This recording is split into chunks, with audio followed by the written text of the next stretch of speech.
Hey, Dr. Tyler Williams with Pinecrest Practice Growth, and we're excited to share some content with you today. In this video, we'll be talking about the ASA system and something you should really consider if you are buying a dental practice, growing your dental practice, if you're an associate and you're going to be buying into a practice, and some of the things that really help you grow, especially the relationships and the membership portion of your practice, which is really what we're all about at Pinecrest Practice Growth, is helping you grow your practice with membership growth, because we have found that members are far better than patients.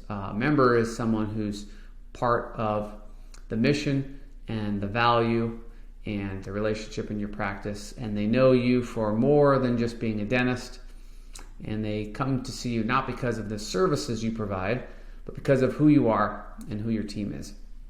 And there's a quote by Paul Meyer, a famous sales and success coach, and he talks about how 90% of people don't actually fail, they simply quit. And it's a great quote and a great perspective, because it's not easy owning a dental practice. And as dentists or as practitioners, we get into this business because we see the great opportunity it provides, and the great lifestyle, and the income, and the great service and value you get to provide for your patients.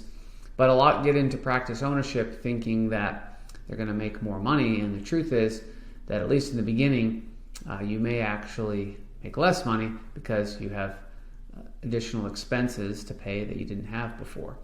And we had our best year ever last year, but we also saw our expenses go up significantly. Now, that's not to take away from what we accomplished of increasing our collections to the highest ever, but we know that costs are on the rise, and all of us are fighting inflation with both our personal and our business expenses. And it's something you need to prepare for and plan going forward, and you want to really save your acorns, so to speak, at the harvest time, so that when the winter comes, you are prepared and you have the resources to withstand those ups and downs.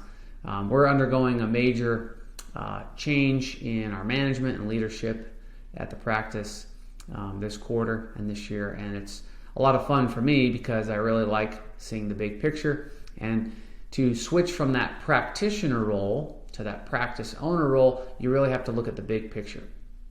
And the thing you want to leverage the most is your team, your systems, and your accountability. And that's what we call the ASA. So A is A players, S is systems, and A is accountability. It's not the same as the ASA airway score you would look at for sedation or medical evaluations, but it's the ASA of the practice. And that can be a very tough role.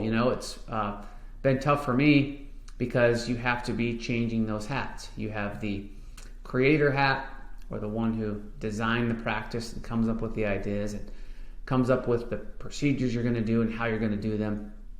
And then you have that practitioner hat, where you're the technician or the one doing the treatment. And then you have that hat of being the owner. And all those hats are important, but to really excel, you can't be trying to wear all those hats at the same time.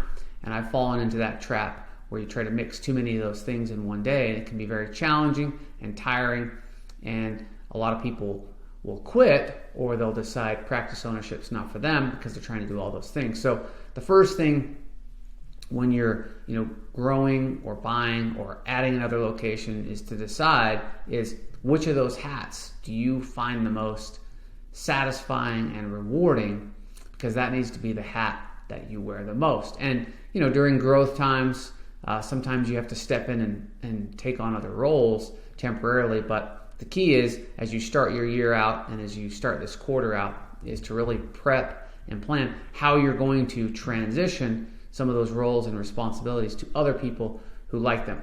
For the longest time, we worked so hard in systems on the office that we forgot that first A, which is A players.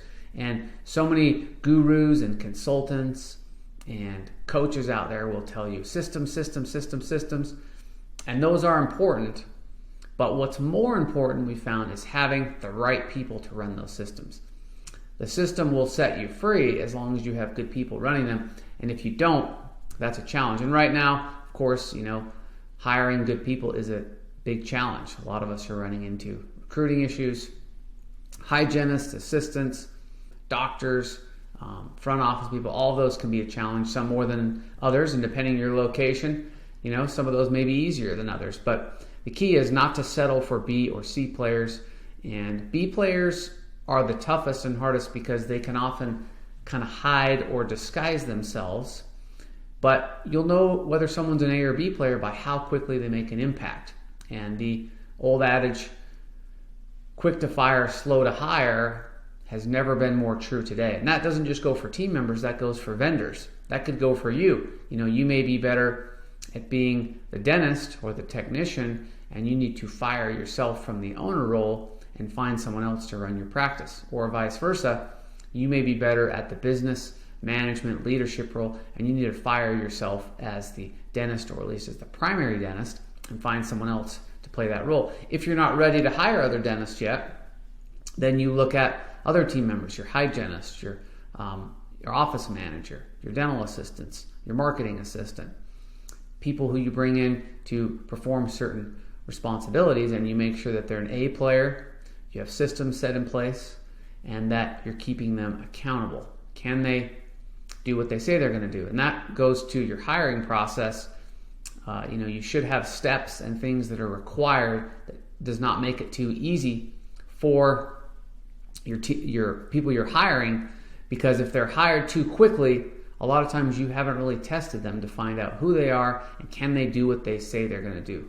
Can they commit to something, follow a system, and then be accountable for the outcomes? And that's something that we continually manage and monitor, and as long as you own a business or a practice, that part will never go away. So you've got to understand that to grow your practice, you want to have those people. And then when you talk with your patients about memberships and the advantage of being a member over having insurance, your patients will feel the connection because those A players are accountable for getting membership enrollments in your practice and keeping those patients and retaining them and going to bat for them and giving them the most value for the money, not the cheapest option. And if you'd like a copy of our A player hiring guide, happy to send that to you.